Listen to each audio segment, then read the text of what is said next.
Welcome to Turtle Wow News with Vrograg. I'm your news anchor orc, Vrograg Fishlayer, here to bring you all the server news for the week of March 26, 2024. Let's get to it. I'm the orc and here's the news. The big story this week, the Economy Update Part 2, which was announced hours after our previous broadcast on the 19th. The target for the team was clear: lower inflation pressures, lessen the time needed to farm materials, and make consumables affordable again. The update listed several pain points for players, and their proposed solutions? Resource nodes were to be made dynamic. Zul'Gurub solo farms would be further made more difficult to solo.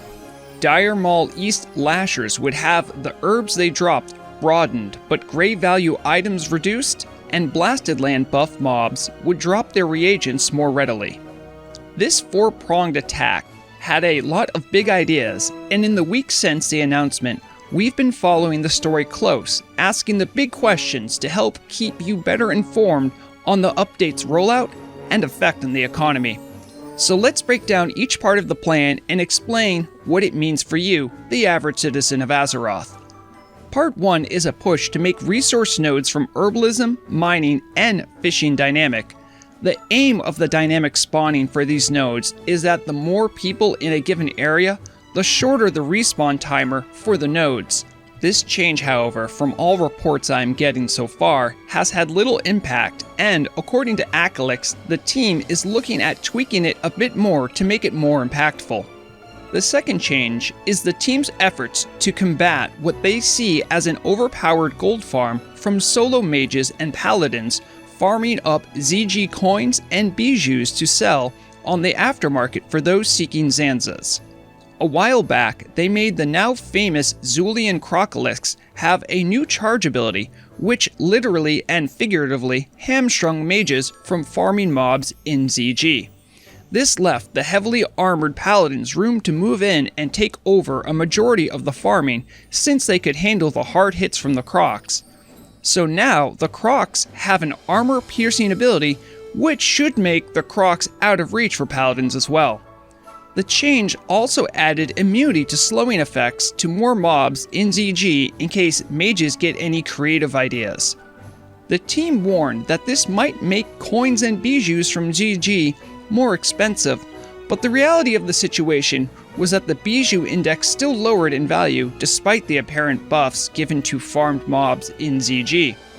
I even had a paladin friend of mine boast that he could still get those Crocs down, though it was no trifling matter. However, a tank, healer, maybe a DPS could easily pull it off, which is what seems to be closer to the intention of the team with these desirable items.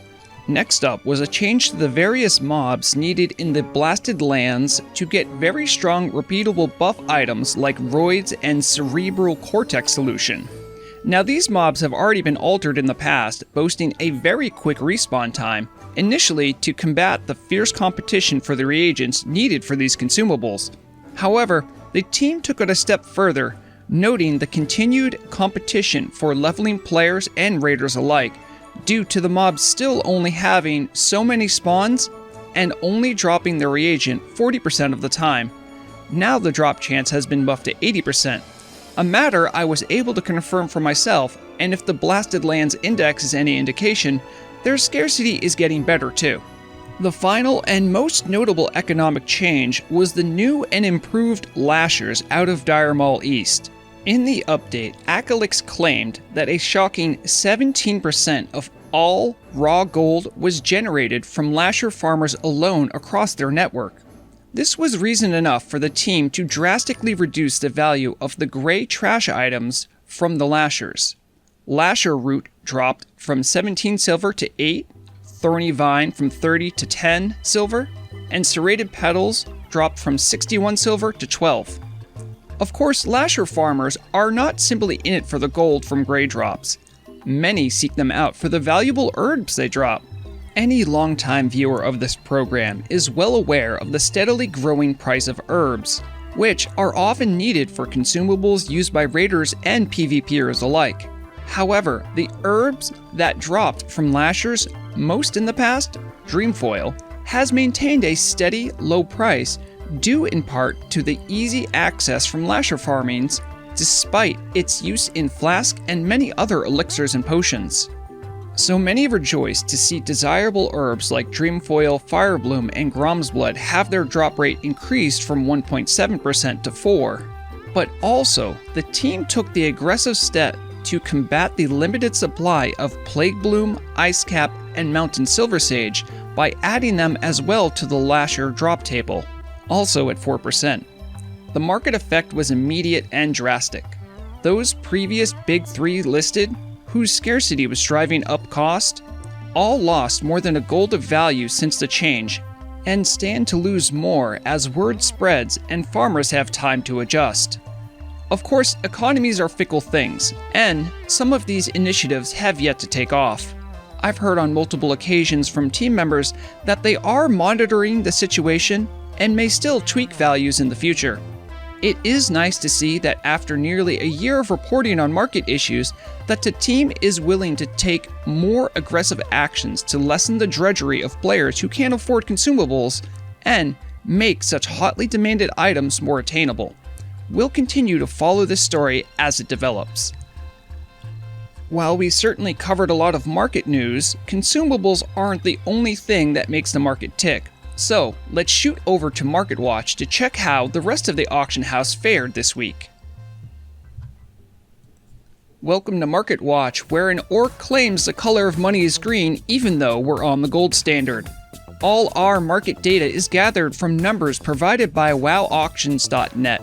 Make sure to use their website for all of your own market data research and investment due diligence. First to Telebim. The Alliance S&V 200 grew a few silver in 2 weeks, finishing at 5 gold, even despite some volatility. The Horde S&V 200 meanwhile fell half a gold to likewise match the Alliance's 5 gold, showing that there might be some growing parity between the two auction houses. We didn't touch on it previously, but it seems the economic changes to herbalism did affect Nordernar's smaller sister server. The Alliance Herb Index dropped from 57 silver to 40 silver following the announcement. The Horde Herb Index also experienced a steady drop from 60 silver to around 40. Telebim's numbers might be smaller than Nordernar's, but they've been exposed to much less inflation and scarcity. Zul'Gurub has been out for a little bit on Telebim, so now that many players aren't simply gobbling up their own bijous and coins for themselves, I thought it might be worth a look at Telebim's burgeoning Zandalarian honor indexes. Side by side, we can see both groupings of Telebim raiders finishing their reputation grinds right around the 18th of March, after which the secondary market began to grow on both auction houses. After that initial period of growth, however, the Alliance and Horde markets began to deviate. The Alliance index grew up to 12 gold per Zandalar honor mark, but then recently fell back down to 6. The Horde market, meanwhile, continued its growth and has easily twice the value on the Horde side per honor mark. Over on Nordernar, the S&V 200 the last 2 weeks has been on a downturn, dropping just shy of the 8 gold mark. Much of it likely inspired by recent economic policies. To further put it into context, over the past 100 days, which is pretty much the origin of the S&V 200, this is the lowest the main market index has been. This likely means there is less inflation growth and indicates a healthier economy. We previously discussed much about the herb index, but alongside it were other commodities falling in value, like seen in the fishing index, which fell 8% in 2 weeks despite dynamic fishing not being online yet. But there were areas of growth too. The enchanting index has been quietly appreciating in value, up a few percent over the last 2 weeks. Leading that charge has been Greater Eternal Essence, finishing the period at 6 gold 30, and Righteous Orbs, which grew 25% to a staggering 14 gold a pop. The Essence and Elements Index likewise saw some growth, trending up 4%, which means these items still have some unmet demand. It's no surprise that Elemental Earth, an item left out of the economy update, continued climbing with supply still limited, though it only grew by 1 silver. Essence of Air broke the 5 gold mark even though it has a reliable supply, and of course Elemental Water needed for frost protection potions in Naxxramas trended up 25%.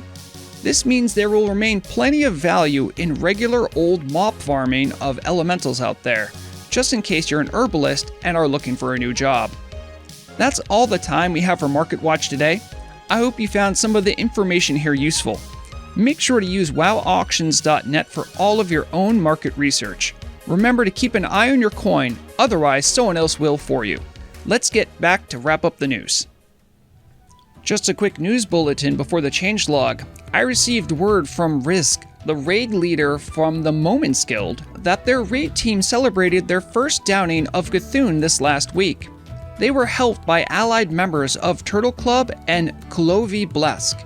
Congratulations to your raid team. Progressing as a more laid-back social team is always tough, but you persevered and every milestone counts. If you're looking for a laid-back EU guild, I understand they are recruiting still for their team. Hope to hear more of your next exploits soon. The changelog from March 19th might have been overshadowed by the economy update, but plenty of new fixes were in, 15 in total. Let's take a look at the most impactful ones with the changelog roundup. Cowards looking to flee PvP combat can no longer conveniently teleport to a battleground. This was a measure added to prevent players from abusing the instant teleport to escape losing battles. Everyone's favorite pal, the Dig Rat, can no longer be used to avoid the Coward debuff in AV because previously dropping them just kept the player in perpetual combat. Hardcore players can rest a little easier now that the Cleaner, the mob who insta-kills any player interfering with the Rockdalar or Benediction quest, will now teleport mortals who wandered in accidentally away rather than ending their one and only life. Paladin tanks can hold threat a little better on Gar now that their Righteous Fury threat aura can no longer be dispelled by the tricky Earth Elemental. Naxxramas mechanic cheesers can no longer use a Paladin's Holy Shock as a method to skirt around Lotheb's rule on healing lockouts. Well, they can, but that will count as their one heal for the Corrupted Mind debuff anyway. Rest in peace to one of the only bright spots for enhancement shamans following the original class changes. Stormstrike 1 and 2 will now share a cooldown, after nearly a year of low-key fun. It was a good ride. Let's hope that next class change patch can fill the void of another melee attack. Alterac Valley enjoyers were happy to hear that the drops of armor scraps, storm crystals, and storm spike soldier's blood are now tradable. This means teams can give a single runner all their drops in the hopes of turning the tide in their battleground a lot more easily. And finally, the Grand Banana Conspiracy on Telebim Isle has finally been put to rest. Some keen-eyed players who have done the quest chain for Tazo Gearfire noticed that the recipe used in the experiment and the one used for the repeatable quest to make the gargantuan banana was different, and many speculated on where some of the missing bananas had gone. That conspiracy has been put to rest, meaning the repeatable quest requires only one banana and one dream dust to make one gargantuan banana. That completes the changelog roundup for this week. This week's changelog may be out soon, so make sure to check it out so you can keep on top of all the latest adjustments coming to Turtle WoW. That rounds out this week's snooze. I'd like to thank you all for tuning in. I won't be streaming this weekend, but for those celebrating, I wish you all a happy Easter. Keep your eyes peeled for bonus streams I might do if time permits. Last week we had a fun news flash stream to cover the economy update, and you never know when news might pop up. If you like this content and want to support me, make sure to like and subscribe. If you're feeling generous, super chats are enabled, and I have a working tip link available once again. I'll leave up in the comments. My comments, DMs, and emails are always open for feedback, constructive criticism, and any news items you'd like to share. Remember, if you have any advertisements or community news you'd like to have featured, I'm only a message away. All methods of reaching me will be in the description of the video. It's about time for me to head out. Whatever you're doing, make sure to have fun, be safe, and as always, remember, the deadliest weapon is knowledge.